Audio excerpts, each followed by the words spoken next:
Okay. Um, well, hello and welcome to everyone. Maybe like this a little bit better. Okay. All right. So, yeah, hello and welcome to everyone. Um, this is the second session of the Transforming Problems into the Path module of Discovering Buddhism, put on by the good folks at Ocean of Compassion Center. So thank you for all coming. I'm on the road. I'm actually in Olympia, Washington. So I'm here in my nephew's room. So I've blurred my background. In any case,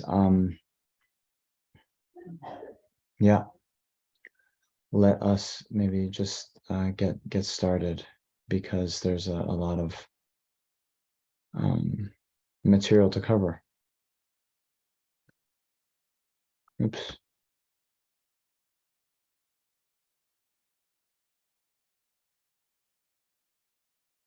Okay. So last week, um, yeah, last week was our first session together after our precious guru and spiritual guide, our spiritual mother, our spiritual father, Lamzo Rinpoche, showed the aspect of passing away into the clear light. And so spent quite a bit of time going over the big picture overall motivation for our lives. And yeah, a lot more can be said about that.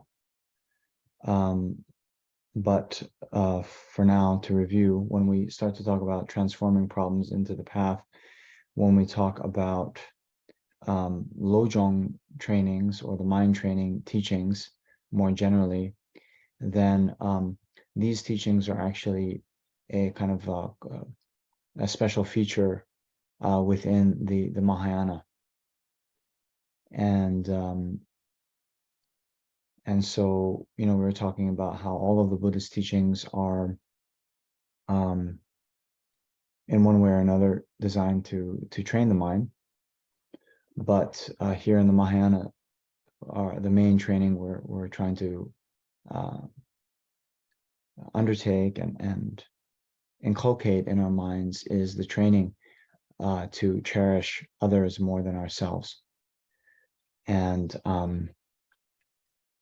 that is a very much a prerequisite for the Mahayana path and developing this mind of bodhicitta, which is this wish to achieve enlightenment for the benefit of all sentient beings.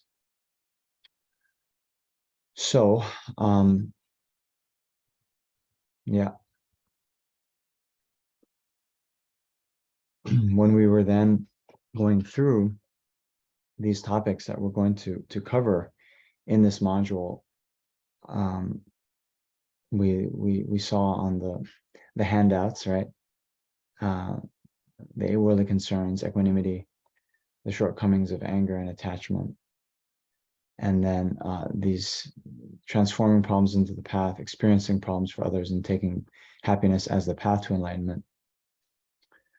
So what I thought we could do, just to kind of preview, sorry, at the beginning of the teaching, let's just take a moment to adjust our motivation.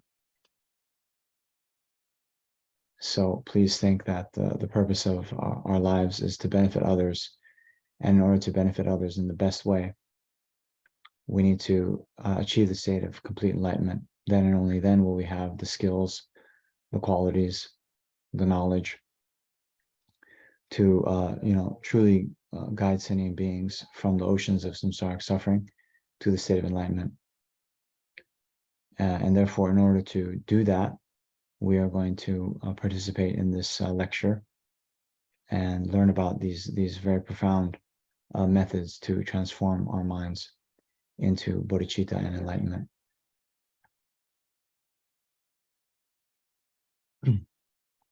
Okay, thank you. So now, what I thought we could do, we have 3 more lectures, and then one kind of practice session. And what I wanted to do is go over both the 8 verses mind training as well as the 7-point mind training.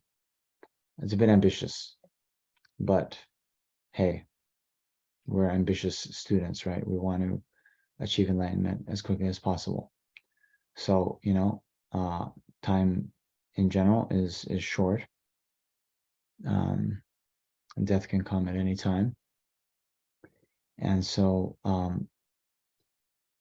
yeah, we want to be able to learn as much as possible in these coming weeks, and then, devote the rest of our lives very single-pointedly to putting these teachings that we're going to discuss into practice.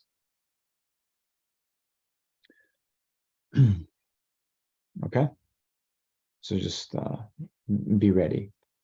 What I thought we could do is maybe just talking in a general way about the rest of these bullet points, and then the next 2 sessions we can do on the basis of those 2 very precious texts. Yeah. Yeah, and maybe just so we're all on the same page, I'm going to be traveling, flying to Singapore on Thursday. I will be then going to Kopan in Nepal. I fly there on the 2nd, and so my next 2nd of May, and so our next teaching together, I'll be in Nepal, and probably, yeah, the next 2 sessions I'll be in Nepal, and yeah, hopefully connecting in that way. Yeah, it'll be special for me, and hopefully it'll be special for all of you as well. So for now, yeah, let's just jump right into it. We talked about the 8 worldly concerns, and then I was saying how in this context, when we talk about equanimity, it's about sort of equalizing the 8 worldly concerns. Right now, we have very strong attachment to the 4 quote unquote good ones, and aversion to the 4 quote unquote bad ones. And therefore, when we go through life and we experience gain or loss, or someone's criticizing us, or whatever happens to us, our level of happiness or suffering is just totally at the mercy of the winds of karma that then blow these 8 worldly concerns toward us or away from us. So when we get the 4 we like, we're very happy, we're elated. When we get the 4 we don't like, we're very depressed and dejected. And because this is our method for trying to obtain some kind of happiness and well-being, and our so-called fulcrum of control, so where what we can control actually isn't what the external things that happen to us, right? But when we place our hopes and our happiness based on these external factors, then of course the the happiness or suffering that we experience is also going to be outside of our control. So this next point of equanimity is very basic to all of us now trying to practice Dharma, where we develop a kind of resiliency that our happiness and suffering aren't so dependent on outside factors, but rather, we try to develop this kind of internal happiness, internal well-being that is sort of immune, as it were, to the trials and tribulations that we find outside. So that is what is meant by equanimity in this context. And therefore, to develop this kind of equanimity, right, it leads into this next point, right? When we don't get things that we like, for example, when we're criticized or we're harmed, then we'll get angry at the person. And similarly, when we don't get our objects of desire or attachment, we'll also get upset and angry. Meanwhile, right, when we chase after those objects of desire and attachment, then it creates a lot of nervous kind of energy, a quite neurotic state of mind that is, not peaceful.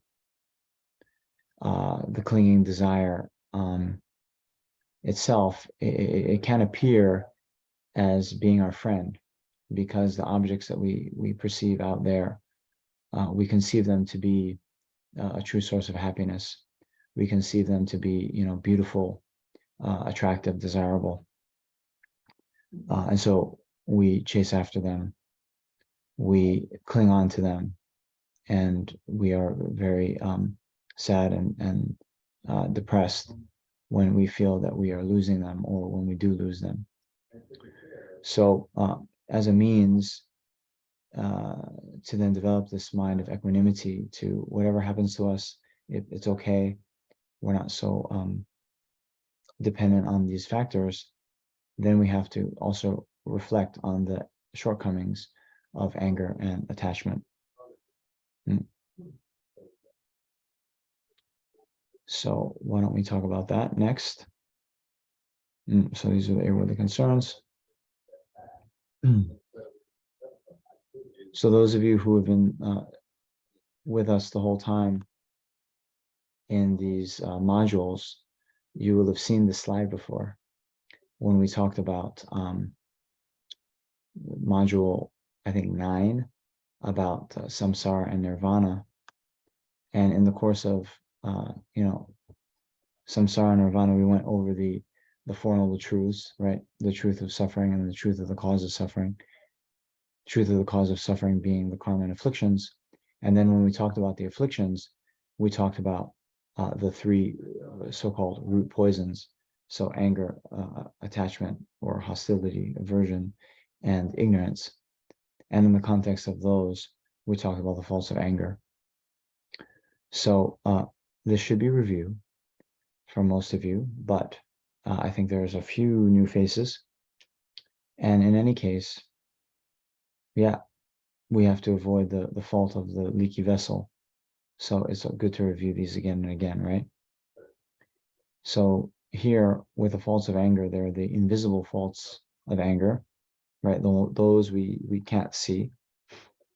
And then there's the visible faults of anger. So the invisible faults of anger, we say anger projects its own fruitions. So what this means is the ripening effect of our anger, right? It will project us into a next life. And with anger, or with any actual negative action, it projects a rebirth in the lower realms. And whether it is a hell being or a hungry ghost or an animal, all of those states are extremely unpleasant. It's something that we don't want to experience. Then, so that first one is actually in common with all of the sort of afflictions, all of the delusions, right? They motivate negative karma, which then projects rebirth, which are unpleasant. But the second one is uncommon to anger. And this is why Shantideva in the Bodhisattva Charivatara has said that there is no sin like hatred or anger, and therefore there is no virtue like patience, right? The antidote to anger. So why? Because when we have anger, it prevents the arising of the measureless, very pleasant fruitions of its opposite, meaning virtue. So we'd already talked about how anger can destroy previously accumulated virtue, good karma, and therefore, like compared to, say, attachment, which will also impel us to engage in negative action, which will take then cause us to take rebirth in lower realms. Actions done merely out of attachment or jealousy, pride even, they wouldn't necessarily, or they don't in normal circumstances, destroy previously accumulated good karma. Mm-hmm. So that's very important. That's very important to understand. And of course, yeah, there's some quotations about this, how even 1 second of anger towards a bodhisattva can destroy 1,000 eons of negative, or sorry, of positive karma. There's a lot of discussion about this point in the various commentaries, but yeah, basically, depending on your level relative to the person you're getting angry to, it can cause more or less destruction of previously accumulated virtues. And of course, the biggest fault is to have or harbor angry thoughts to one's spiritual friend or guru. Then it's like every second that goes by when there's anger, yeah, one destroys countless virtue, and one gets the negative karma to be reborn for that many eons in the lowest hell realm, the hell realm of Avicii. Okay. So then the visible faults of anger. So these are the ones we can see, right? The first ones that we spoke about, right? The very inner workings of karma, cause and effect. Those are very difficult to see with our own eyes, right? But these next group we can see, right?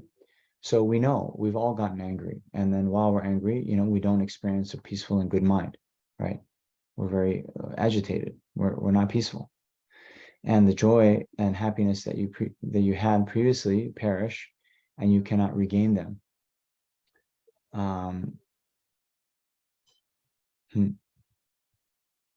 So I remember this story actually from, if you've ever taken a Goenka Vipassana retreat, I think I just had a glimmer of this story where, there was a child, and the child had a very, I forget what it was, some kind of toy, and maybe a doll or something, and then was so happy with the doll, and then somehow the child gets upset, and the parent, to kind of pacify the child, gives the doll again, right? So before the child got upset, so like, snuggling with the doll, very happy. Then the child gets upset, crying. The parent gives the doll to the child, and the child takes the doll and like throws it away, right? So even the joy and happiness that came from the doll, once they got angry, no longer had that joy and happiness even from the doll, right? Has happened to you, right? Yeah. So then you cannot sleep well, and you weaken the stability wherein your mind stays calm, right? So yeah, you know this as well, right? The mind gets very disturbed. You can't sleep. Then number 4, when you have great hatred, even those for whom you formerly cared forget your kindness and kill you. Well, yes, it happens. hopefully all of you on this, attending this lecture, you're not getting that angry or filled with so much hatred. But we know in general in the world that previously people who were very close, many cases of so-called crimes of passion, they call it, right? Where, two lovers then have a big falling out, and then, the one partner kills the other one. Happens a lot. Then number 5, even friends and relatives will get annoyed and leave you. So, yeah, I think this is definitely happened to me, and maybe some of you as well. You in that fit of anger, you say that thing, right? You have a kind of close relationship with someone, so you know what's going to really hurt them, and then in the heat of battle, right, when you're having the argument, you bring that thing up that really stings them, really stabs them. And yeah, after that, the relationship just never is the same anymore. You can never take back what you've said. And whether it's immediate or over a little bit, takes some time to really sink in.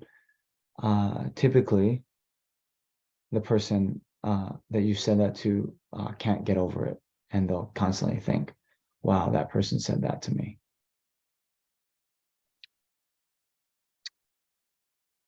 So then number 6, although you gather others with your generosity, they will not stay. Right. So quite similar to number 5, like that.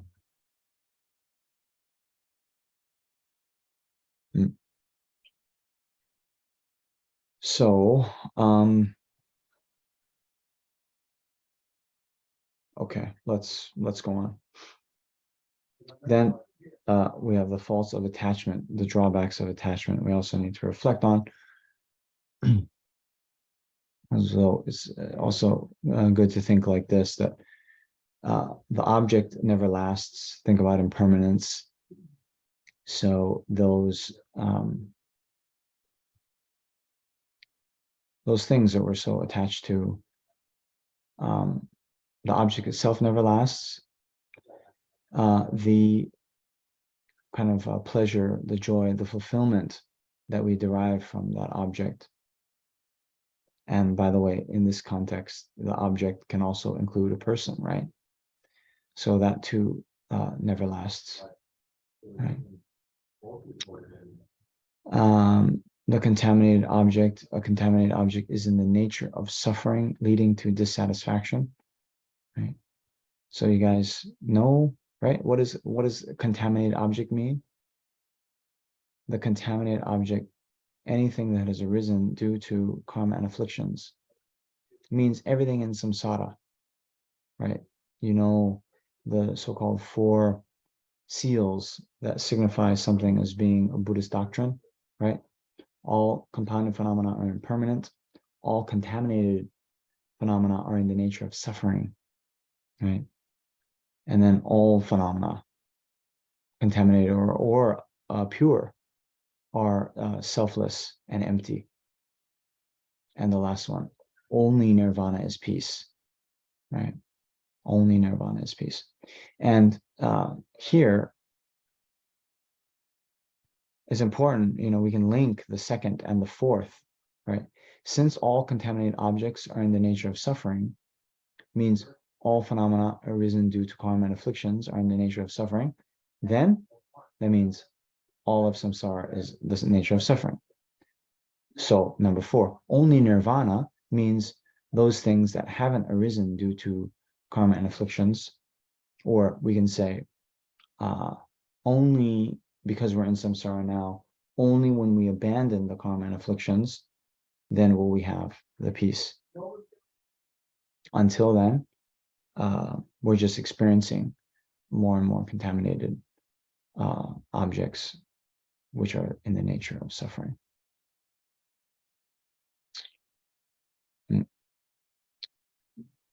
So, nonetheless, right? Nonetheless, one of the distortions we have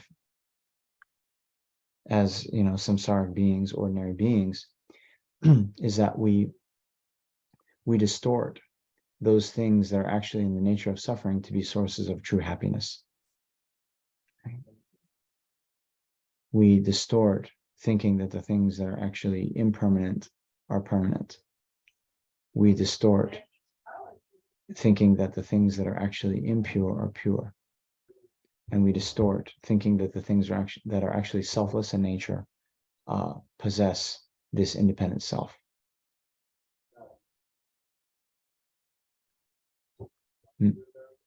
So the dissatisfaction is coming, right? Because we have an unrealistic, distorted view of reality. And sooner or later, reality has a way of asserting itself. Meaning the things, right, which are actually impermanent in nature, we cling on and we believe is permanent. Well, sooner or later, the impermanence will manifest and we can no longer, deny the reality, right? Reality, I saw in a recent, I read recently, reality wins. Reality wins, right? The truth wins. We can't deny, right? So, number 3, the object is not truly existent, but illusory. So, different ways you can interpret that. But one just is the illusory nature of all samsara, or all phenomena for us, is that things appear to be truly existent, but they're not existing in that way. So the way they appear and the way they exist are not the same, therefore, like an illusion. Then the fourth fault of attachment, the uncertainty of the fulfillment of desire. Right? So, when we set our minds on some object of desire or some accomplishment, whatever it is, then as we are trying to work for it, then it's uncertain whether our desires will be fulfilled. It's uncertain whether we'll be successful in gaining the promotion, getting the other person to like us, stay with us, love us, enter into a romantic relationship with us. It's uncertain. So then number 5, other negative minds like possessiveness, anger, jealousy, pride, fear, and insecurity, right? These arise when we have attachment. When we have attachment to the object, then because we're perceiving it to be the true source of happiness, we want to cling on to it. When we lose it, we get angry. If we fear losing it, we might also get angry. Like when a romantic partner starts, chatting with someone else, right? We can get angry, we can get jealous, right? Then, pride. Well, even this, it can be in relation to ourselves. Maybe we have, some attachment to our status in life, right? We have attachment to a view of ourselves that we are smart, intelligent, funny, well-liked. That can cause pride to arise. Then fear and insecurity stemming from thinking that we're going to lose our objects of attachment.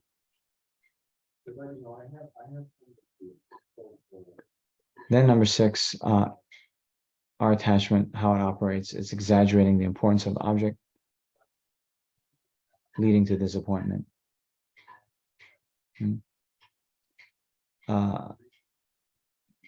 This in general is how the afflictions work, but especially in the context of attachment, we can exaggerate the qualities of the object, and we're grasping onto the permanence of the object, that it will never change, that will always be a source of happiness and fulfillment for us. But it's not like that. And so again, when reality wins and we discover that the object that used to give us happiness doesn't anymore, then we are very disappointed.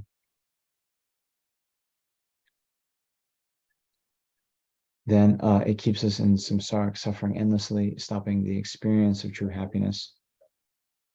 So as we saw in Lama Tsongkhapa's 3 principal aspects of the path, that I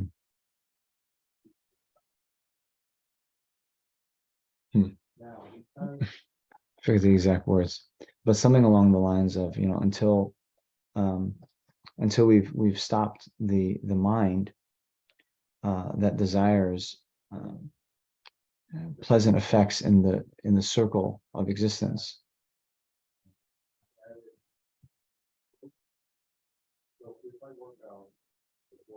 there's no way to pacify. I see. No. Until we have developed a mind of renunciation, there's no way to pacify the mind that seeks pleasurable effects in the ocean of circling. Furthermore,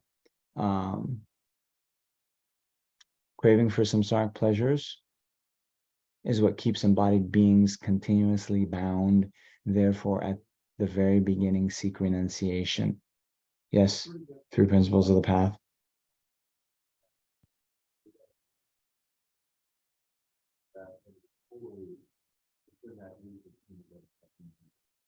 So,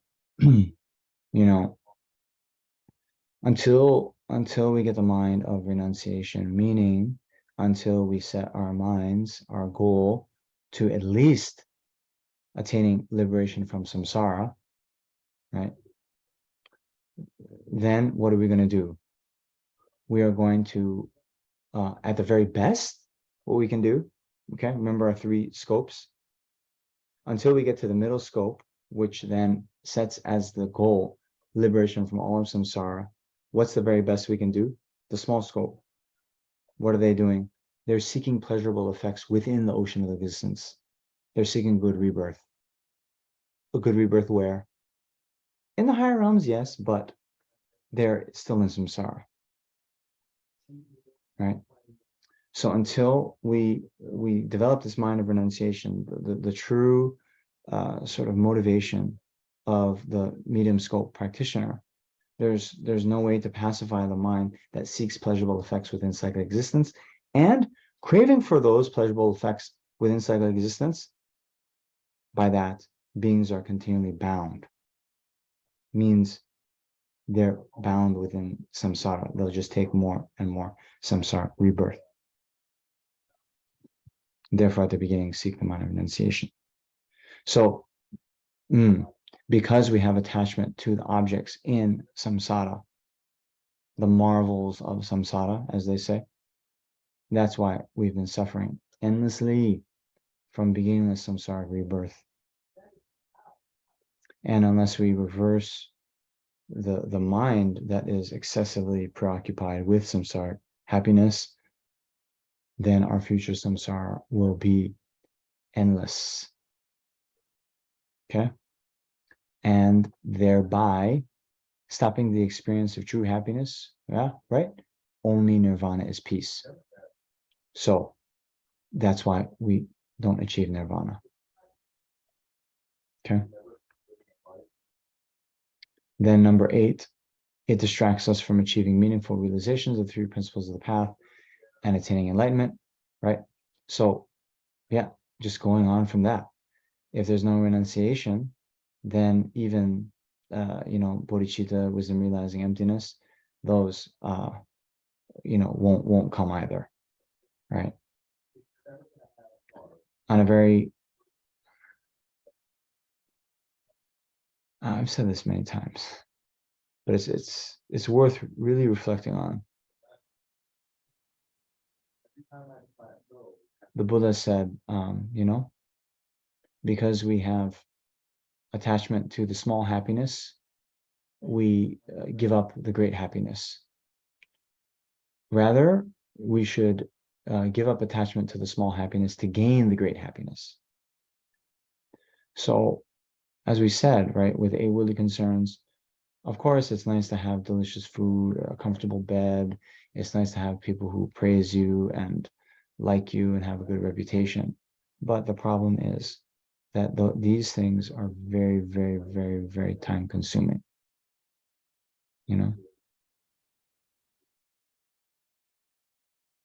very time consuming.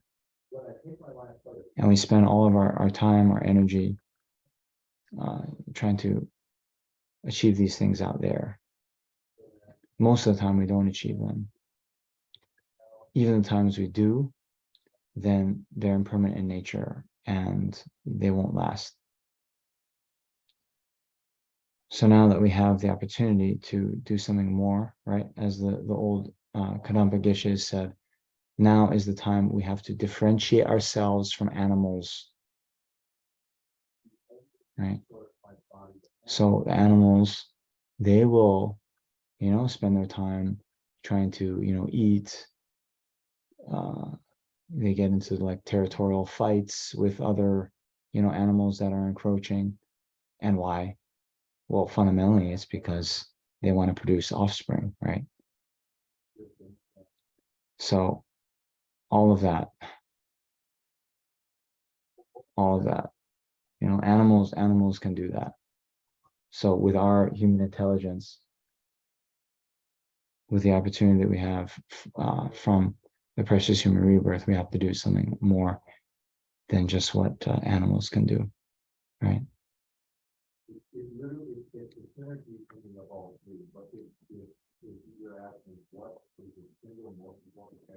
So,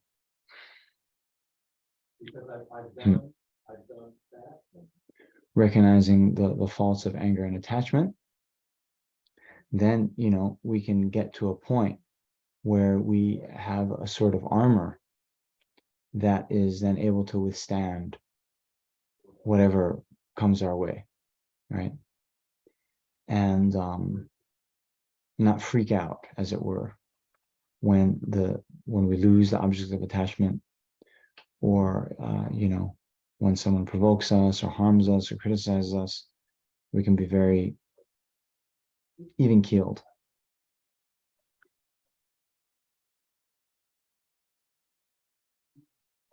Even in the Lamrim Chenmo, which was composed, in the 15th century, Lama Tsongkhapa reports that there is two geshes talking, and they're having a conversation with like what's wrong in the world, like, right? Can you imagine? Even then, they're saying, the world is going to hell in a handbasket. Why? Why is this? And one of them said, well, it's because people are very thin-skinned, right? People are very thin-skinned. Means someone criticizes them, they get, so upset. Someone praises them, they get so happy, right? But this one geshe said, like, look at this other geshe, no matter what is said to him, either good or bad, it's just like talking to a rock. Do you understand? When you talk to a rock, no reaction, right? You call the rock, beautiful, you're the best, you're the best rock in the whole world, or you're a stupid rock, you're an ugly rock, I hate you, rock, whatever. The rock, no reaction, right?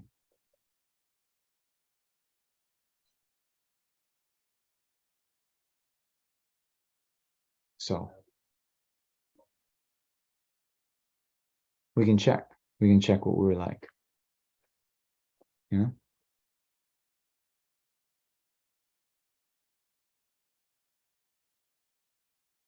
Becoming like the rock in the face of the conditions that would make the ordinary, like worldly people, so happy and so unhappy. That is what we're talking about with equanimity in this context. Okay. Oops. Okay. So here, let's go back. So that's the shortcomings of anger and desire attachment. So now when we start to talk about transforming problems into the path, experiencing problems for others, taking happiness as the path to enlightenment, then basically, okay, this is my, so I have to admit, I'm not sure if I heard this in a teaching or I'm making it up. I'm not sure. No, it's okay. It's okay. There's a very, I remember this now. It's just coming to me. In a creative writing class,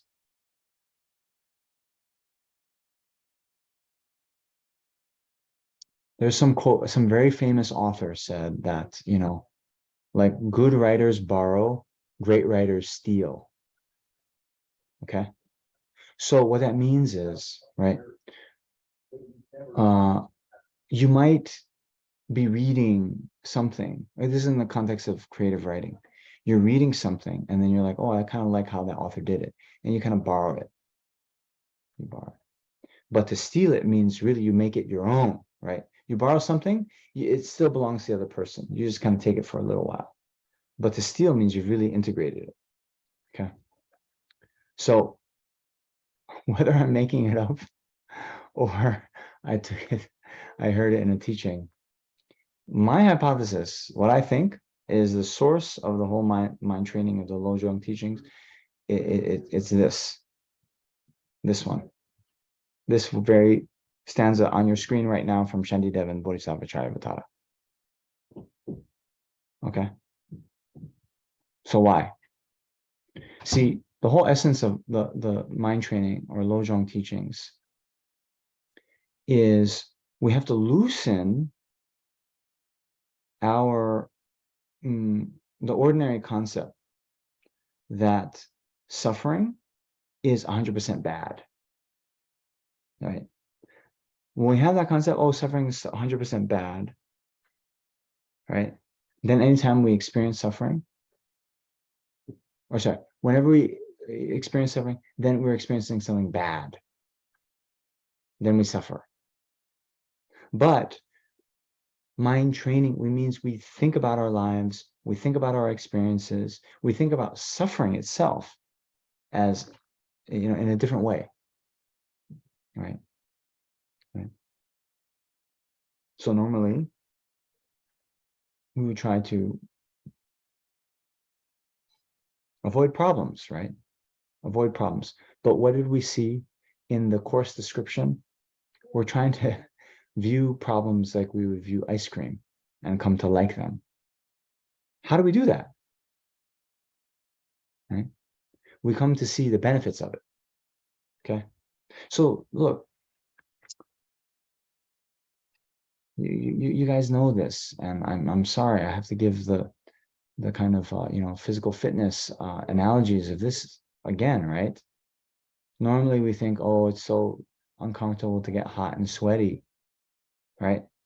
But when we're doing training and we get hot and sweaty, it's like, good, I'm feeling the burn, no pain, no gain, right?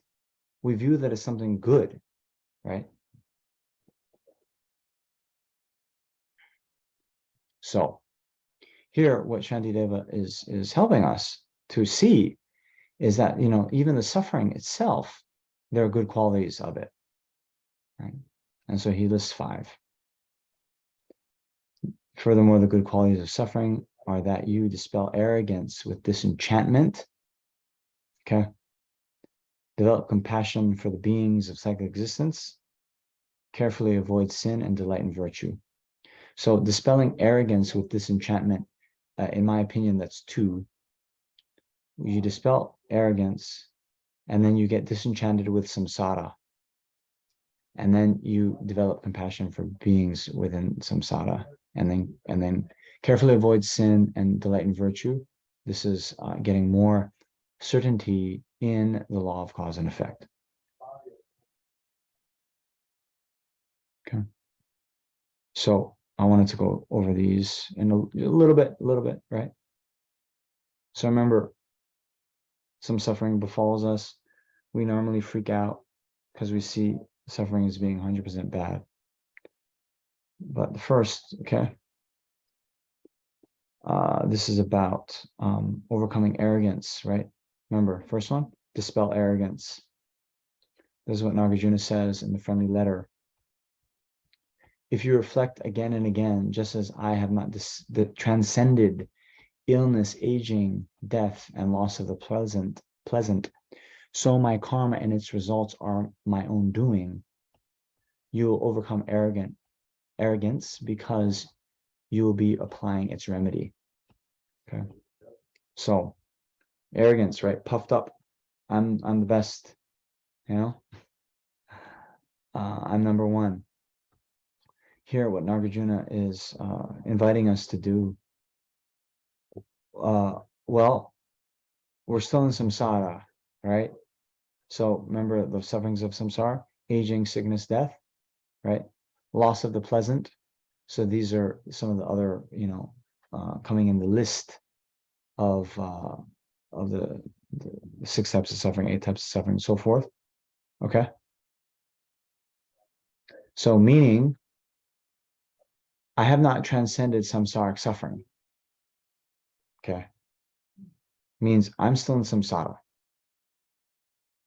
Means I'm still not in control. I'm still under the control of karma and its results, right? And as long as you don't have the control to determine what you experience, happiness or suffering, well, how prideful can you be, right?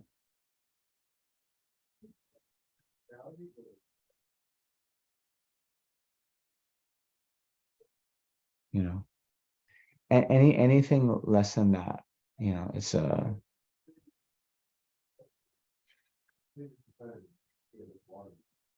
yeah. I hate to be blunt, but it's kind of a joke, it's kind of a joke.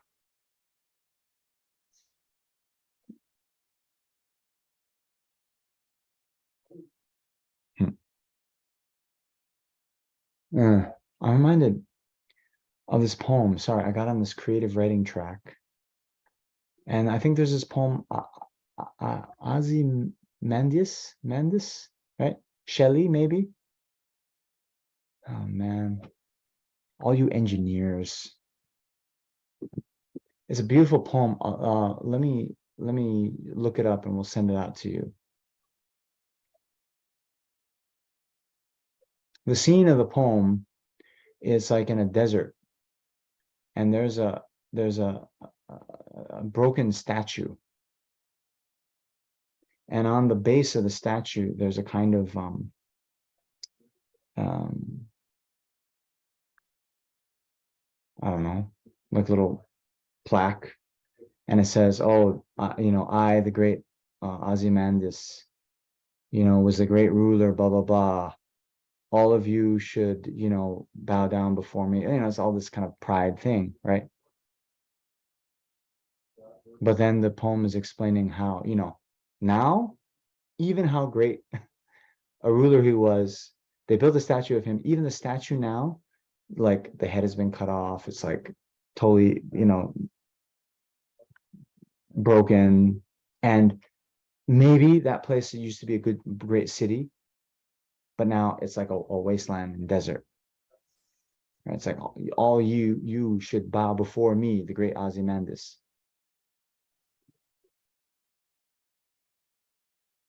So how proud can you be? You're subject to dying. You're subject to decay. Right? So in that way, yeah, that can help transcend arrogance.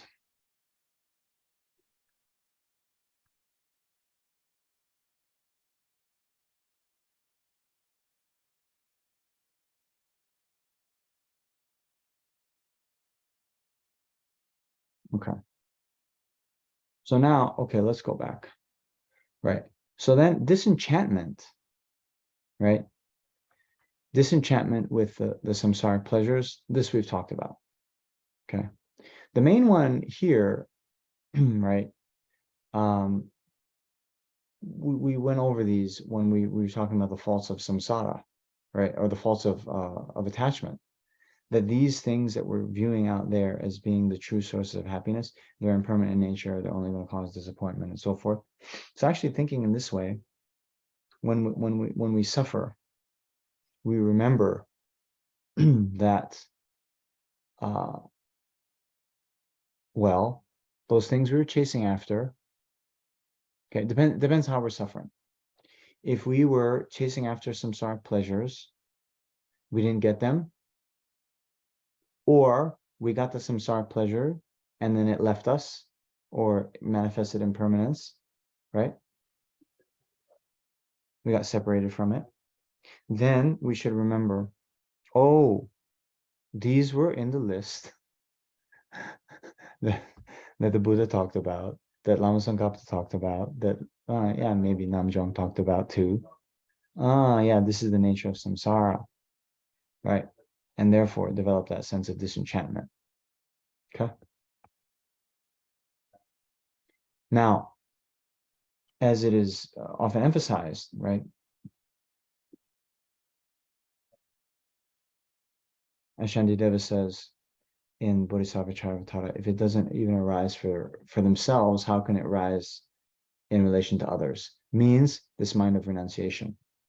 So without really reflecting on the faults of samsaric pleasures, without really reflecting on the scope, the depth of suffering that we ourselves are experiencing, then how, and therefore, if the wish that we ourselves aren't free from the ocean of samsaric suffering doesn't arise in relation to ourselves, then how can it rise in relation to others? Means how can we then wish others to be free from samsaric suffering if we don't understand the depth of samsaric suffering ourselves? You understand? So you remember that stanza, or yeah, maybe two stanzas again from Three Principles of the Path. You know, bound by the okay, hold on. I think I have just give me 1 second. Just slightly embarrassing, but I don't want to okay, here we go. I don't want to misquote because this is important. Okay.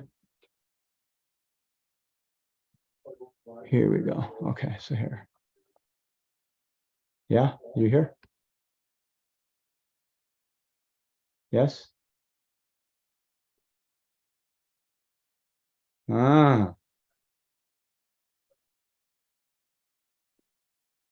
Swept away by the current of the four powerful rivers, tied by the tight bonds of karma so hard to undo, caught in the iron net of self-grasping, completely enveloped by total darkness of ignorance, endlessly born in cyclic existence, ceaselessly tormented by the three sufferings.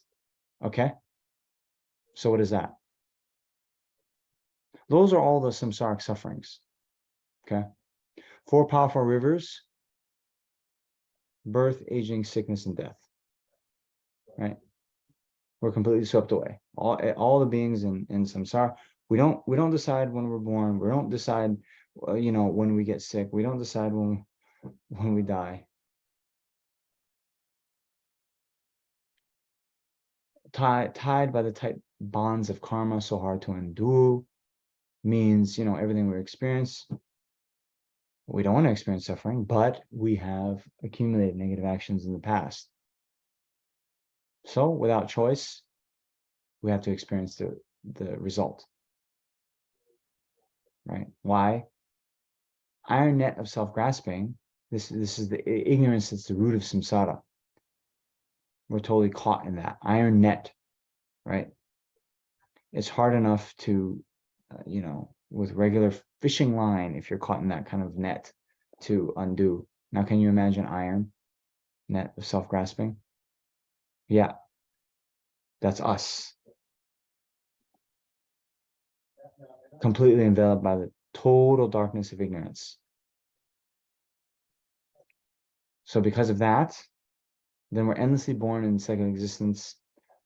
As long as we're born in cyclic existence, we're ceaselessly tormented by the 3 sufferings: suffering of suffering, suffering of change, all pervasive compounded suffering. Okay? That is samsara. Six sentences, 6 lines, that's samsara for you. Okay? Now, what His Holiness says, right? So reflecting on those 6 lines, that's actually the path shared with a being of medium capacity, right? Reflecting on the faults of samsara, the person of medium capacity does, the person of great capacity also does. Now, what's the difference? Now, if we said, okay, well, let's replace those 2 lines. And we say, thinking that I am in such a condition, right? Generate the thought of renunciation. Yes. Right? Thinking you yourself, thinking I'm in such a condition, and then, oh my gosh, I don't want to experience this. I got to get out. That's renunciation. That's how the mind of renunciation would be developed. Here, thinking that all mothers are in such a condition, generate the supreme mind of enlightenment, means bodhicitta. But what's common is reflecting on those top 6 lines, reflecting on the faults of samsara. Okay? Have you heard His Holiness the Dalai Lama talk like that? Yes.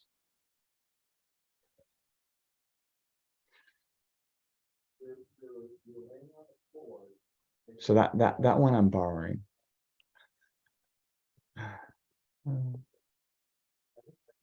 No, I gotta steal that one. I'm gonna steal that one.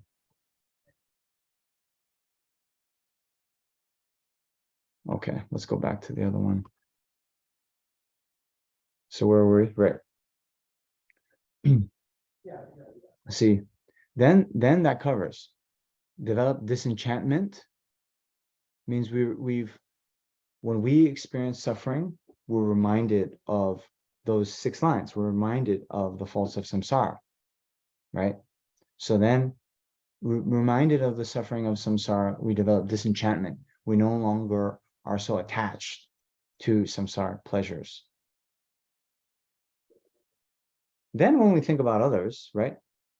Oh, just as I am experiencing this kind of suffering, countless beings are also experiencing this kind of suffering. So we can also then develop compassion for the beings of cyclic existence, right? Because just like me, they don't want to suffer, yet they're suffering without any real control.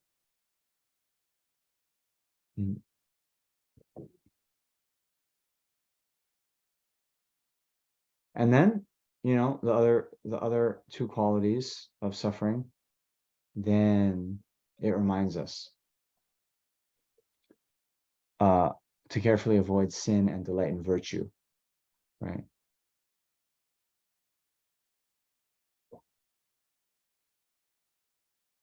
I don't think it's a secret, but I recite the Sangata Sutra, some of it on a daily basis. And there's one scene in the sutra where uh,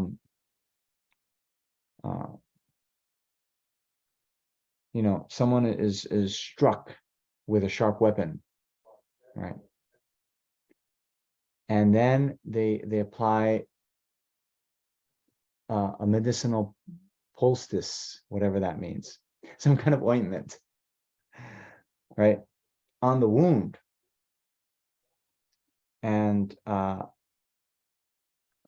Buddha says, okay, after the medicinal poultice has been applied to the wound and they recover, after they recover, they think, oh, you know, yeah, basically that this suffering was unbearable, and therefore at no time in the future will I engage in that kind of negative karma. You understand? Because whatever suffering we're experiencing is because we've accumulated negative karma in the past. And so now when we experience suffering, it should be a reminder, oh, have to avoid sin, have to abandon negative karma. Delight in virtue means taking an active interest in practicing.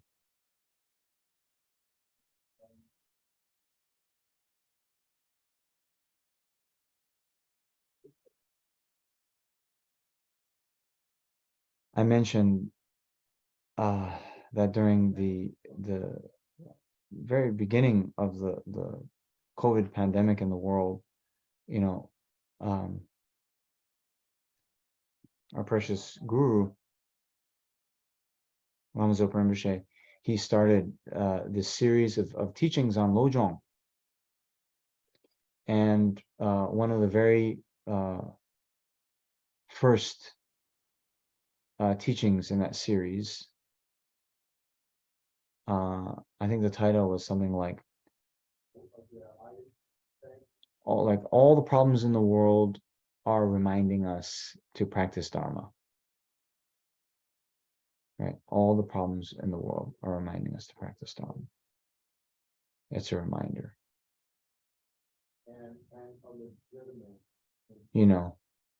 This is one of the faults of being reborn as a god, right? Those long life gods. Too much pleasure. Don't see any problems while they're still alive, and therefore no real impetus to practice Dharma, right? But then when we see disease, we see economic problems, we see war, we see suffering, we see death, it should be a reminder to practice Dharma.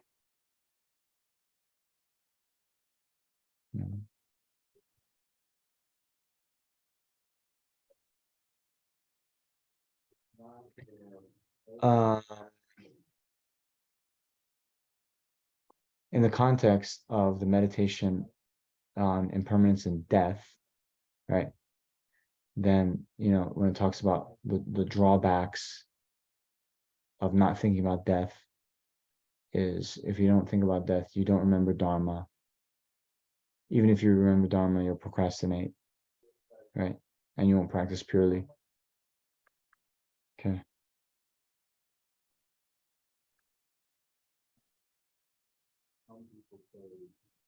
So now when we have the suffering experience,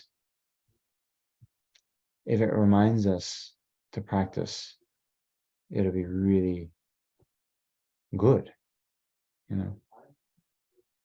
Many years ago,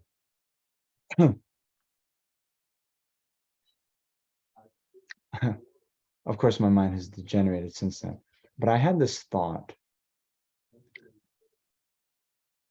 that I wanted Lama Zopa Rinpoche to tell me I had cancer. You understand?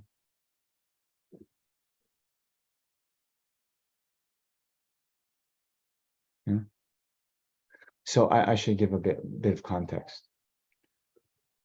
One of my very, very close Dharma friends, my Dharma sister, she had been diagnosed with cancer. She had many health problems, and she got advice from Lama Zopa Rinpoche, especially, you know,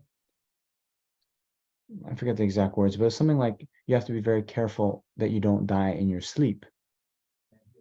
She had many very serious health problems and cancer and all, like everything. When she got that advice, be careful not to sleep, she kind of took it in this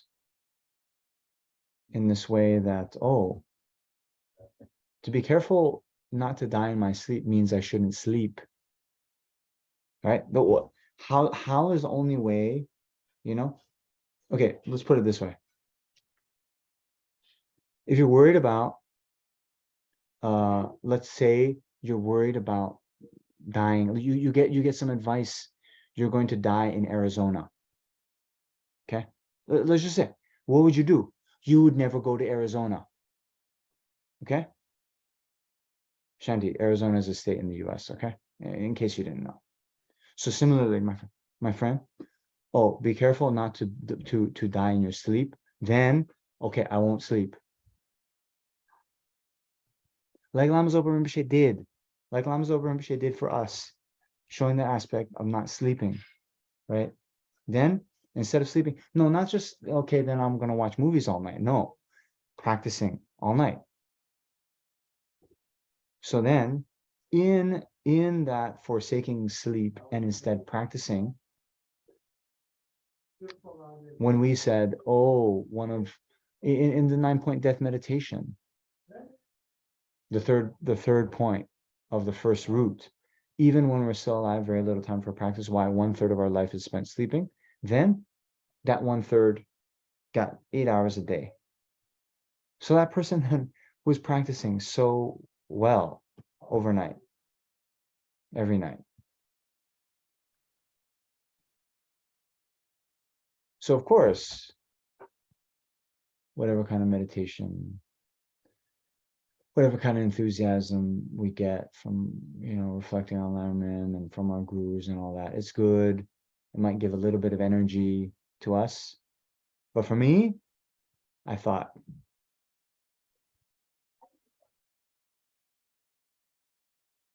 I wanted to be told I have cancer. I wanted to be told I have cancer.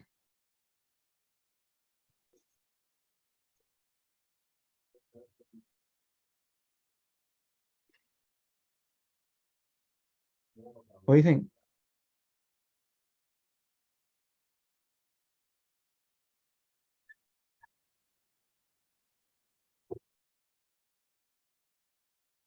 I think this is a very, very, very interesting reflection, just from time to time.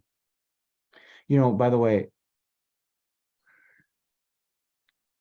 I think some of you have come across the writings of Stephen Levine.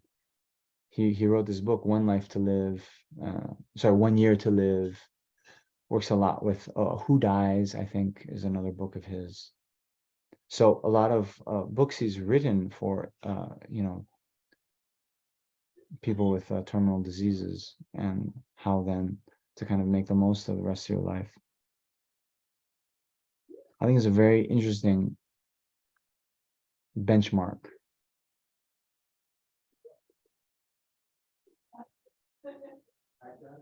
Are we living like we're going to die in 1 year? Okay, just 1 year, give it. The Kadampa masters, they say we should live as if we're dying today because death can come at any time. Okay, yes, let's do that, in a couple months. For now, 1 year. What do you think?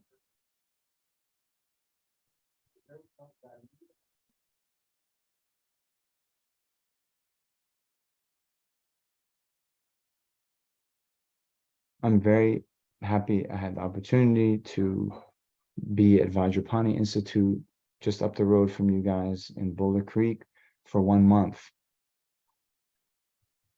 that month I can at least say, okay, pretty good, you know? And okay, now I'm with family. It's important. It's important. It's important to develop connections with people. Yes, but while I was in Seattle, did some tourist things. I went on that Ferris wheel on the waterfront. Okay. I went to Pike Market. By the way, where the original Starbucks is. Okay, that's a touristic site, right? Okay, it's all right.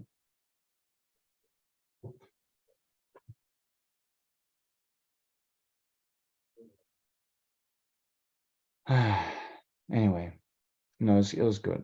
I connected with my niece and nephew, who I hadn't really spent much time with, you know?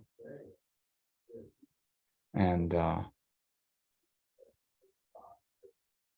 yeah, they have a positive, um, I hope. This is not a word of concerns, but they have a positive kind of conception of me, right? Can you imagine? Can you imagine? Like, they don't know their uncle. They just know they have an uncle who's a Buddhist monk in India, right? And then they don't really know me. It's just like this kind of like, something their parents tell you, right? But now, oh yeah, okay, I have an uncle who's a Buddhist monk in India, and he's a good guy. He's nice. I think it's good. I think it's good. Nonetheless, we can check. You check for yourself, right? How you're spending your time. So anyway, when we have suffering, you know, it should remind us. It should remind us we're still in samsara. Since we're still in samsara, we need to practice, and we need to practice avoiding non-virtue, practicing virtue as much as we can, and yeah, get out of psychic existence.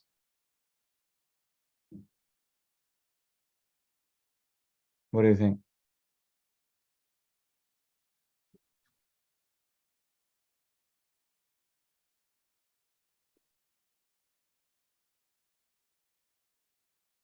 So, oops. So here are a few other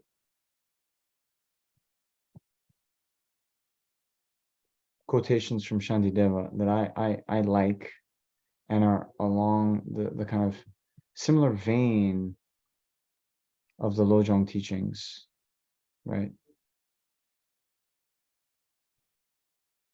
Now, some of these actually, they're in these three, I should say, are in the section on practicing patience, in the patience chapter of Bodhisattva Charyavatara. But I'm including them here because we're talking about um, uh, the benefit of suffering, then reminding us to avoid sin, right? So here, first stanza, previously I caused similar harm to sentient beings. Therefore, it is right for this harm to occur to me, who is the agent of harm to sentient beings. Okay. Um, yeah. So here again, when we experience suffering, we have this thought that the person who harmed us is 100% their fault. But when we keep in mind karma, remember the four features of karma. Karma is definite. Karma increases. We don't experience something we haven't created the karmic cause for, right? So every time we're harmed, it's because we have done similar harm in the past. Put it another way, if we hadn't done similar negative actions in the past, it would be impossible for us to experience this suffering in the present. If we had become enlightened, there's no way we would experience any kind of harm in the present, right? Okay.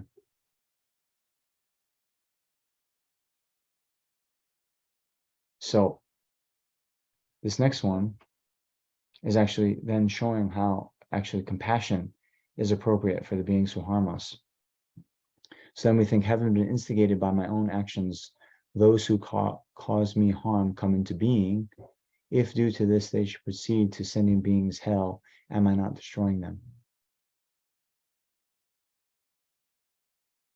So in part, okay, now this is not then to absolve people from wrongdoing, but it's to make us cognizant that our karma played a role of the many different causes and conditions that then brought about this present experience of suffering.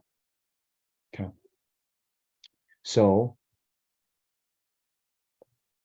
yes, they shouldn't have harmed us, but our own negative actions from the past is one cooperative condition of that.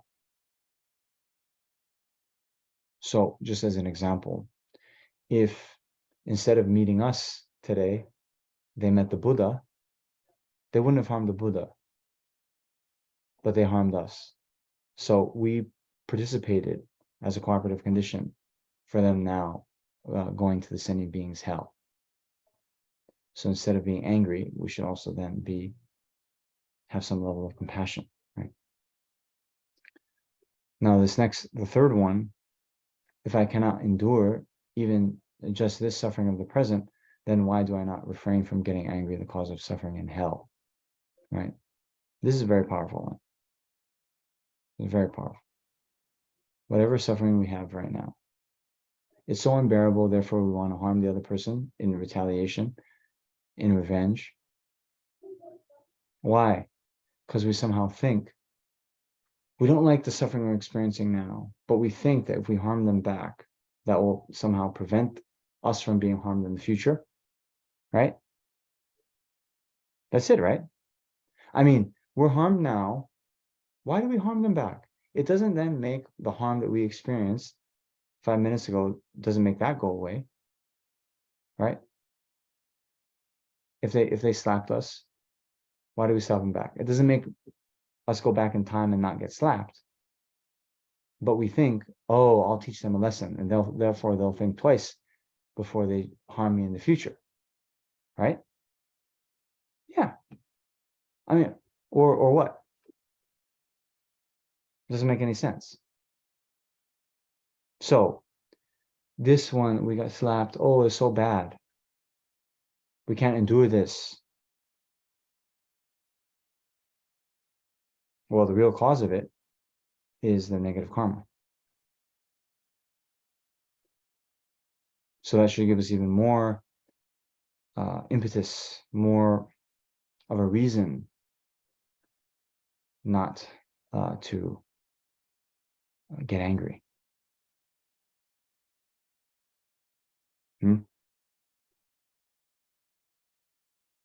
Okay.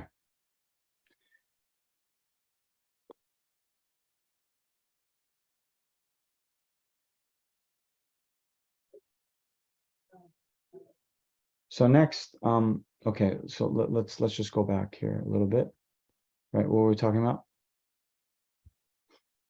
Transforming problems into the path, experiencing problems for others, taking happiness as the path to enlightenment. These are some really nice quotations. There's a mind training text, the 72 exhortations. So Lamzo Rinpoche was very fond. He quoted these several times in his series on Lojong. So we also have to bear this in mind, right? Right. Cultivating joy for suffering. So even the tiniest present pains can exhaust sufferings from past deeds and become pleasure in the future. So cultivate joy for suffering. Okay. So this we know. Well, I hope we know. We went over it in the module on karma, or the teachings on karma, right? Karma increases. So every day the karmic force, the karmic weight of our actions doubles day by day. Okay. Now, when we experience suffering, right? Or let's think of it like this.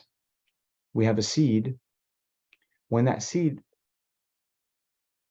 arises as a sprout, uh, it's no longer a seed. Means it's become a sprout. Means it's not going to become a sprout in the future. You know, it's already become a sprout. Right? So it's done. It's done. Now, when we talked about um, purification of karma, we said there's 3 levels. We can have really strong purification that no effect will be experienced at all from that negative karma. But we also said, well, instead of being experienced as rebirth in hell, we could experience a headache in this life. Right? So, you know, Shanideva puts it in a quite graphic way. If someone who is on like death row, for example, or someone who's about to be executed, then the king says, okay, but we'll let you go, but we have to chop off your hand. What did you do? Okay, chop off my hand, better than my head, right? Right? So compared to being reborn in the hell realms, which lasts for a very, very long time, which has unbelievable suffering, then to experience whatever kind of suffering in this life is nothing. It's a great deal. I think I've said in a little bit, maybe some of you think it's a joke, but it's a serious joke, that if you went to the hell realms like a travel agent and you had a brochure, right? Just like, you know, you go to a travel agent. I don't know, are there travel agencies anymore? In the past, you go to a travel agency, they have all the brochures, you know, go to Belize, go to Bora Bora, go to all these places, you see all the benefits. If you went as a travel agent to the hell realms and you said, come to the human realm, but you'll be born with cancer, they would jump. They would jump at the opportunity. I'm not joking. I promise. As Nagarjuna says, you know, even to be reborn, sorry, to be stabbed with a spear 300 times in a day in the human realm does not even compare to the sufferings of the hells. You understand? Means if you went to a hell being and you said, hey, you want to go on vacation to the human realm, will stab you 300 times with a spear every day, they'll say, yes, where do I sign up? Do you understand?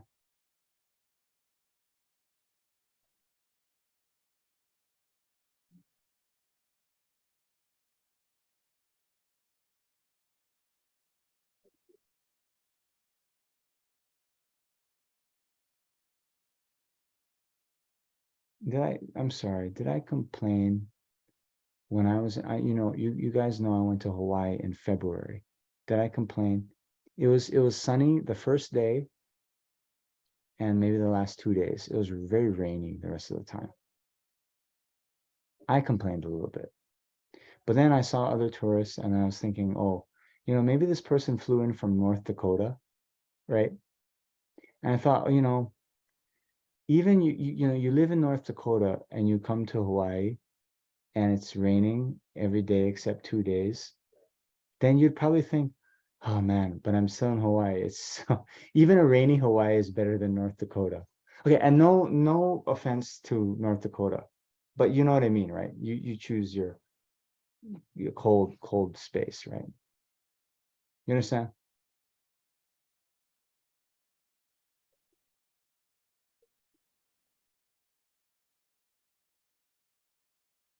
Then I come to California and it's like a couple of days when I was on retreat, there's frost outside. The my sink didn't work because it had gone below freezing. It's amazing. Anyway,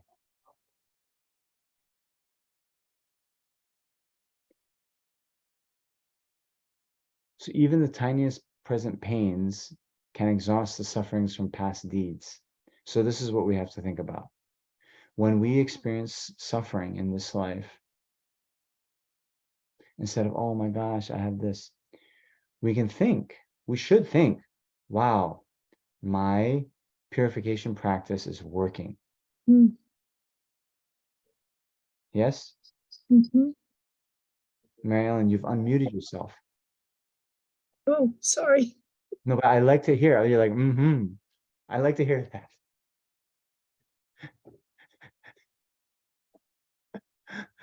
Yeah, it's like what they say. Can I get a witness from the congregation, right? Mm-hmm. You know. So it's true, right? This is the mind, this is the mind training, means transforming the mind, right? Suffering into the path means our normal way of thinking suffering bad. Now we're thinking suffering, wow, that's so good that I'm suffering because, when I get a headache. Oh, great. Yes, it's because I'm so happy I did those, prostrations last night because now that the very heavy negative karma that would have me thrown into the hell realms for countless eon, I'm now experiencing as a headache. Therefore, happy. Okay. So cultivate joy for suffering. Adversity is a spiritual friend. Obstacles inspire spiritual practice. Suffering is the broom of misdeeds. Don't be upset or view them as misfortune. So this one, suffering is the broom of misdeeds. You hear again and again, right? So just like a broom, it sweeps away, it clears away dust or dirt, right? Suffering is the broom of misdeeds means our negative karma, right? It's all kind of swept away by our suffering in this life. Okay. So then the other ones, adversity is a spiritual friend, right? Very, very, very nice. This is what we're saying, when we experience suffering, it's a teaching for us. Just as our spiritual friend is reminding us to practice well, then the adversity, problems, obstacles, these are the things that inspire and remind us to do our practice. And therefore, don't be upset or view them as misfortune. Okay?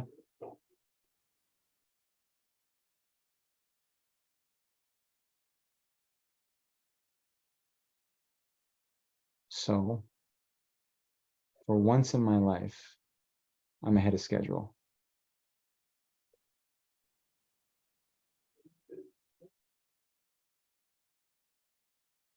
So, what I'm doing now, I am looking up the poem. It's by Shelley. Did I say Shelley? Wow. Okay.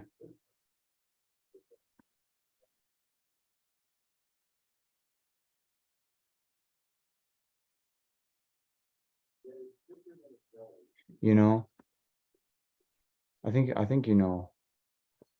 I think you know I majored in philosophy in undergraduate, and so did Venerable Lexo, by the way. Yeah.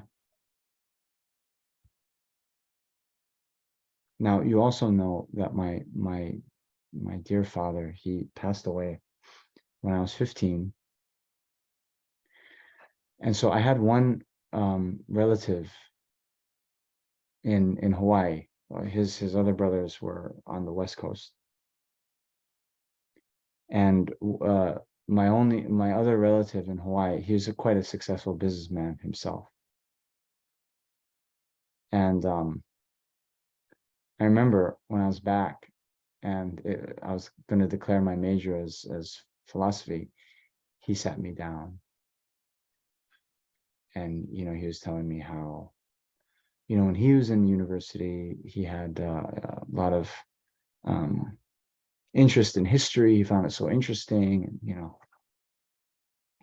but the reality was, he had to make a living, and so he studied business instead, and blah blah blah. Anyway, giving me that kind of pep talk, right? Like, don't major in philosophy. You like study business or economics, get yourself a real job. Then in your free time, after you've made your millions, you can just read philosophy, right? Something like this, right?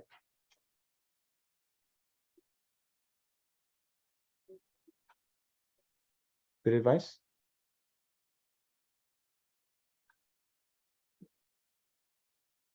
Urs, he's giving me the yes, that's good advice.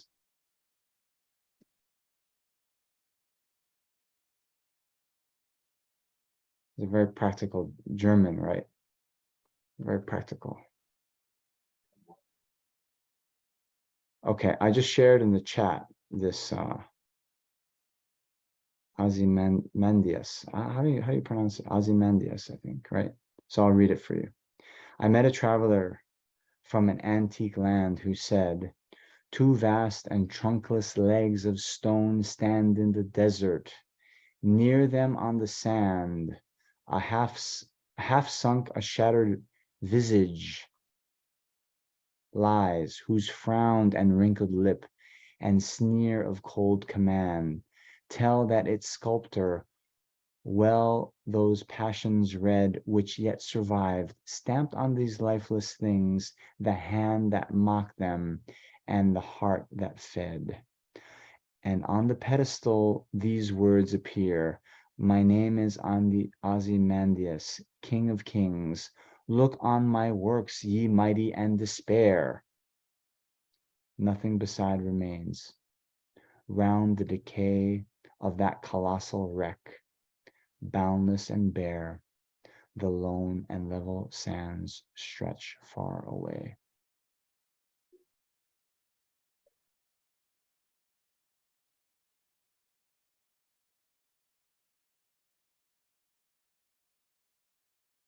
Okay.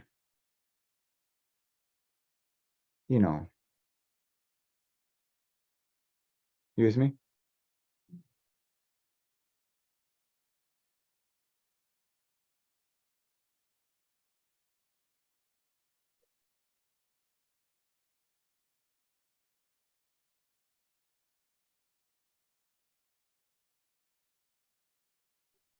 I think it's very important. Anyway, for you can uh, choose what speaks to you, but I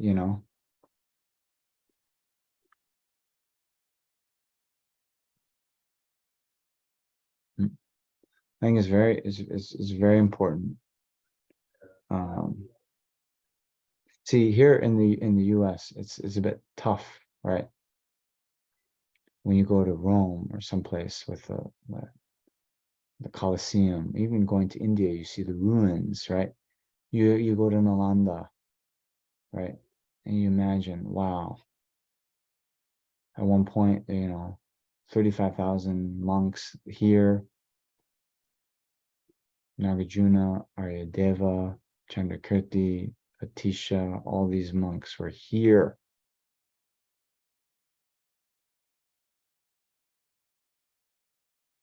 And then, you know, some centuries later, causes and conditions, the whole place was covered with dirt. And then, you know, the British archaeologists had to dig so much to even uncover the place, right?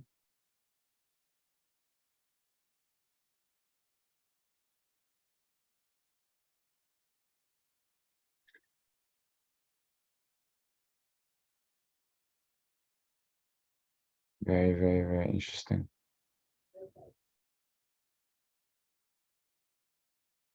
Okay. Anyway, I wanted to open it to questions at this point, and then we can continue with the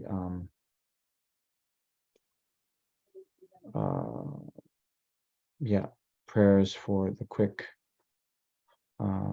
swift, how'd you say, swift return of our Guru.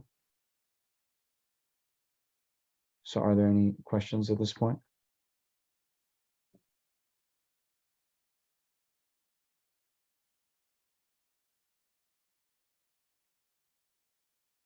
Shanti has her hand up. Okay. Thank you, Venerable. So I know we haven't exactly touched on it, but there was a topic like taking happiness as the path. So is this taking happiness as a path more in the Mahayana thing, or related more to is also there when you're doing renunciation, like when you're doing the middle scope practice? I mean, we talk about taking suffering into the path, but taking happiness into the path. Is it more like a Mahayana way of doing things?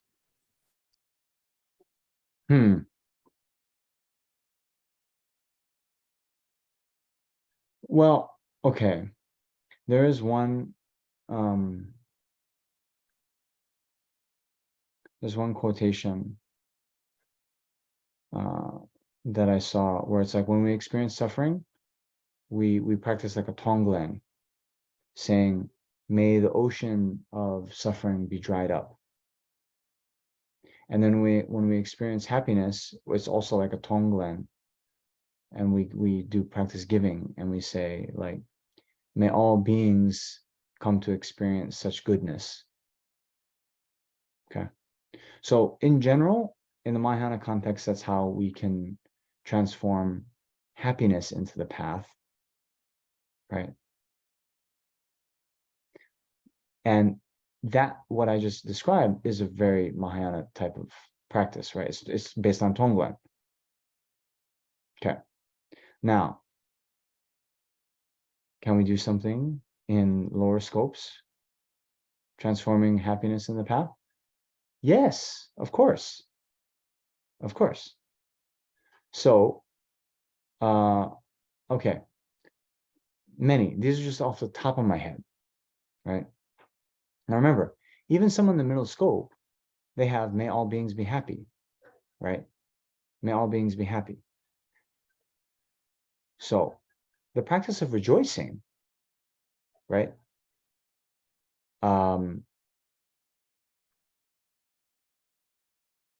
Is also practiced by middle scope practitioners. It can also be practiced by small scope practitioners. So when you experience some happiness, right, you can rejoice and say, oh, this is the ripening of virtue I've done in the past. I'm happy. And since I want to experience such kind of happiness again in the future, I should continue to practice virtue. Right? When you see others, this is a similar thing. Rejoicing in others' virtue. You see, now this is very interesting.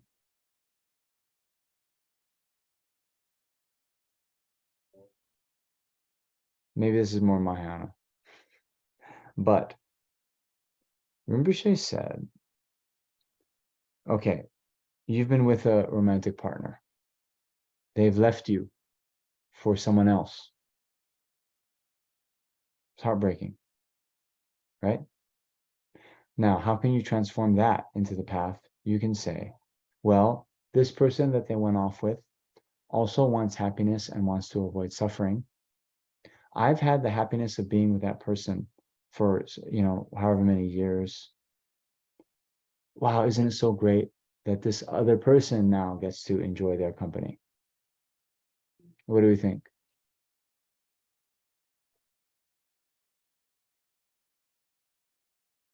Yes.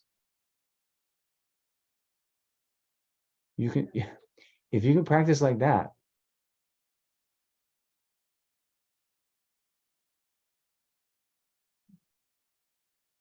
yeah, gold star. Very good. Anyway, I'm not sure I'm answering your question, but some of those, right? What we have to do, you see, okay, maybe it's easier to understand what we don't do, right?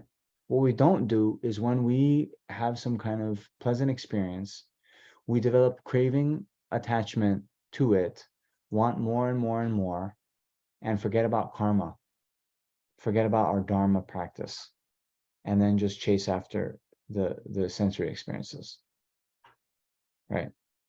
So at the very least, to remember karma, and again, to quote Sangata Sutra, right? There's this thought that, okay, there's two kinds of beings, right? The kind of smart one, they will, they plant seeds in the springtime, okay? Then when they do that work well, then when it comes time to harvest, they they get some seeds, they enjoy those seeds, but they store some so they can increase in the next springtime and plant again. But the other ones, they will just exhaust their seeds, meaning they'll exhaust the fruits of their positive karma in the past, and they won't create any new ones.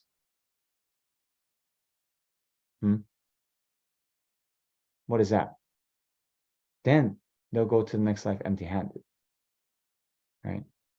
So even to answer your question, how do these kind of small and medium scope? The small scope person, they'll even keep this in mind, right? And when they experience happiness, they'll keep in mind that, oh, this experience of happiness is due to previously accumulated positive karma, but it's impermanent in nature. I have to increase and do more, right? So for that would be transforming happiness into the path for a small scope practitioner.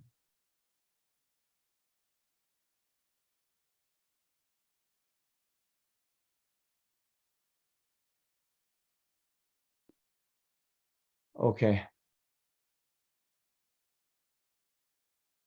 Any other questions?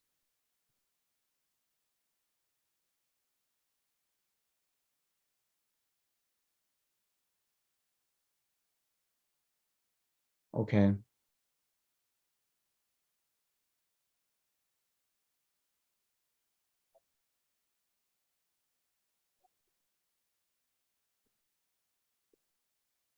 So,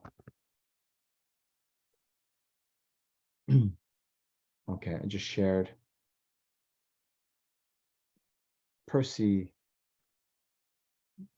Baishi Shelley. I don't even know how to pronounce his middle name. Anyway, Shelley. Okay. So, if there's no other questions, let us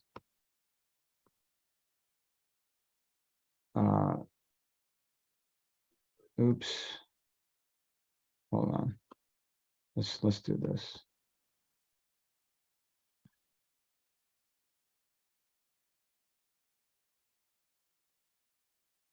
Actually, before we do these prayers, just one second. Let's do a more general dedication. So hold on.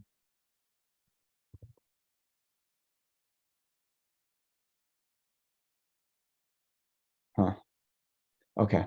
So let's dedicate all of our merit as well as all three-time merit accumulated by numberless sentient beings and numberless Buddhas for all beings. Vast is the vastness of space, to quickly be free from all their suffering and the cause of suffering, and attain the state of enlightenment as quickly as possible. Okay. So I've said this before, but really, it's good to reflect about our dedications, what we're dedicating and why we're dedicating. So that one, that's the core, that's the central, right? We want all sentient beings to be enlightened as quickly as possible. But then we ask, how is that going to be possible? How do sentient beings get enlightened? Well, one is the proximate cause of that is the development of bodhicitta. So that's why we also dedicate all of our merit as well as all of the merit accumulated in the past, that is being accumulated in the present and will be accumulated in the future, that this mind of bodhicitta, may that arise in our hearts and the hearts of all sentient beings without any seconds delay, and may that mind of enlightenment that has already been generated increase. Okay. Now, what else do sentient beings need to become enlightened, to manifest or to realize bodhicitta? They also need access to the teachings and teachers, the teachings that teach the Mahayana path, and the teachers who can explain all these practices. Okay. So we also dedicate all three-time merit accumulated by ourselves, as well as all three-time merit accumulated by numberless sentient beings and numberless Buddhas, that the teachings of Buddha, particularly the Mahayana teachings that show the complete unmistaken path to enlightenment, that these, continue to remain and flourish in our world and the entire universe, until samsara ends. And then in terms of our the teachers, all the holy gurus, the precious teachers who show the unmistaken path to enlightenment, may they have long and stable lives. And here we're referring especially to His Holiness the Dalai Lama. So may His Holiness and all the other perfectly qualified teachers, Mahayana teachers, have long and stable lives. May all their activities to benefit sentient beings and the teachings of Buddha increase, and may they remain and teach and guide us till the end of samsara.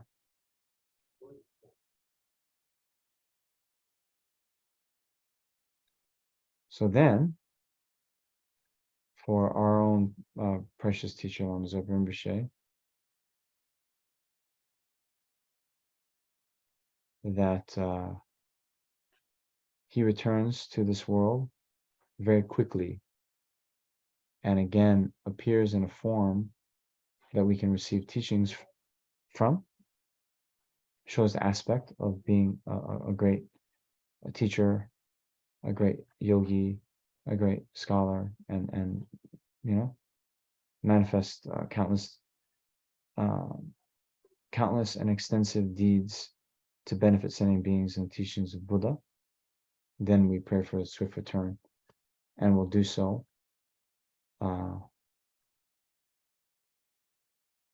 following these prayers that have been composed.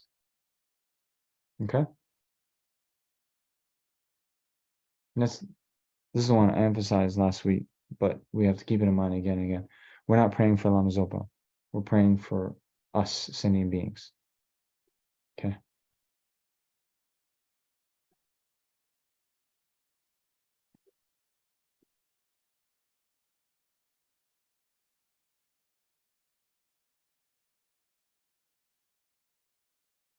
I was reminded when I read Big Love, you know, the biography of Lama Yeshe. So when Lama Yeshe passed away, Lama Zopa Rinpoche didn't talk for 2 weeks. He didn't talk to anyone else. There's pictures of him. His hair grew quite long because he just was doing prayers and practice the whole time. So, you know, even that was a reminder, right? Our guru's manifesting impermanence should be a reminder to us that we are also impermanent, and therefore we need to practice.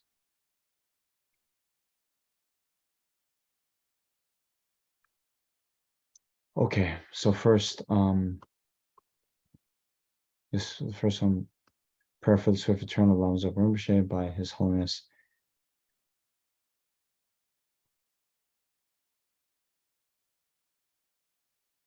Okay, peerless teacher, and please recite with me. Peerless teacher and assembly of the children of the victorious ones, Shravakas and Pratika Buddhas, victorious Lozong, father and son, along with the lineage masters, all the objects of refuge of infinite lands, please bestow the virtue and goodness of accomplishing this prayer here and now. Holding and spreading the Muni's precious and complete teachings through explanation and practice, you wore the armor of patience that is never discouraged. Incomparable Venerable Guru, to you I make request. While striving single-pointedly for the sake of the victorious one's teachings, the sole gateway through which all benefit and happiness emerge, and from other living beings, you suddenly departed to peace. What a great loss. Nevertheless, through the undeceiving truth of the blessings of the ocean of the three jewels and the great waves of bodhicitta of the children of the victorious ones, may the smile of a reincarnation swiftly beam in glory for fortunate disciples.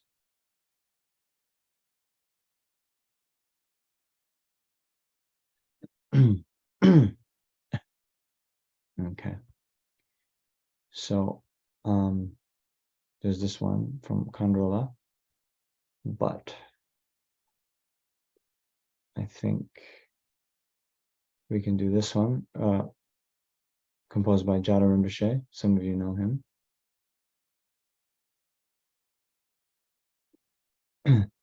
Patient in bearing the hardships of spreading the teachings of the Muni in general, and the teachings of the victorious Jamgon Tsongkhapa in hundreds of directions. Lord of Dharma, holding the three vows and wearing saffron robes, please quickly return as the glory of the peerless teachings. You held the teachings of explanation and practice with great asceticism, unable to bear that transmigratory beings are confused by the darkness of suffering. Through your great loving kindness, you skillfully led them to happiness. Unparalleled son of the teachings, please return quickly. Beautified by the ornament of supreme patience and increasing the practice of the supreme authentic teachings of the victorious one through listening, reflection, and meditation, guide of all transmigratory beings along the perfect path, true and perfect Guru, please return quickly.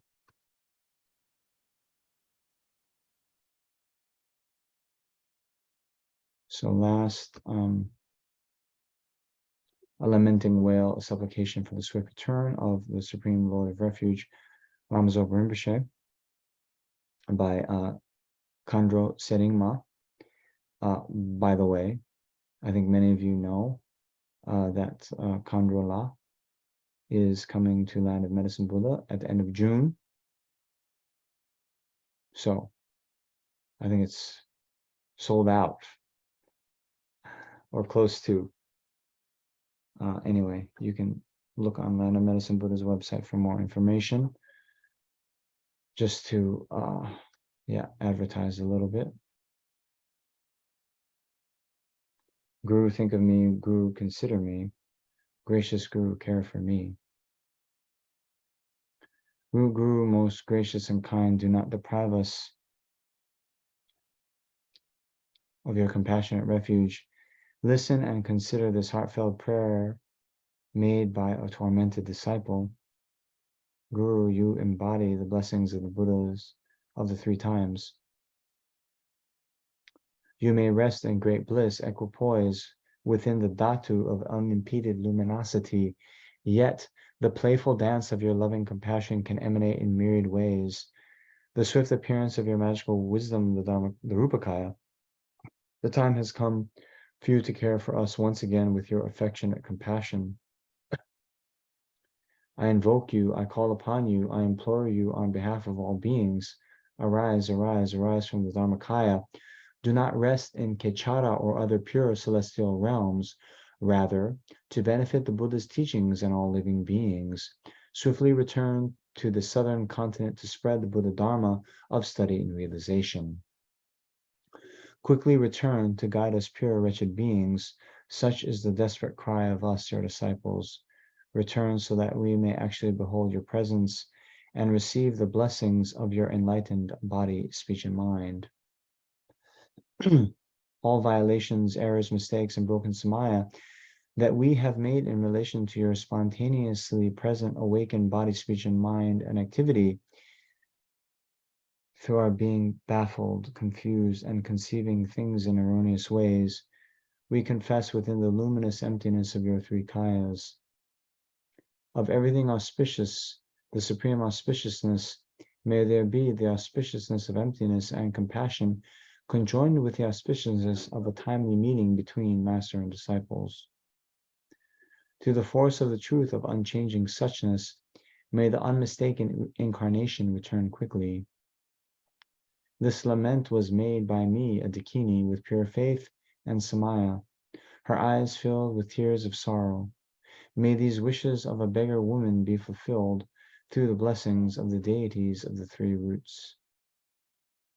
Perception, its object, and the act of perceiving all dissolve within the expanse, the blissful clarity of suchness.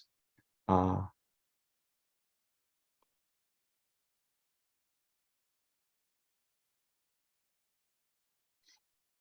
So, thank you very much. As I mentioned last week, aside from doing these prayers for the swift return, it's also very important that we and the larger community of Rinpoche students continue to fulfill his wishes and act in accordance with his advice. And that means also all the work we're doing for the centers, for the projects, that also is very, very, very, very important and beneficial. And also that, we amongst ourselves and the larger kind of family community remain harmonious and help each other.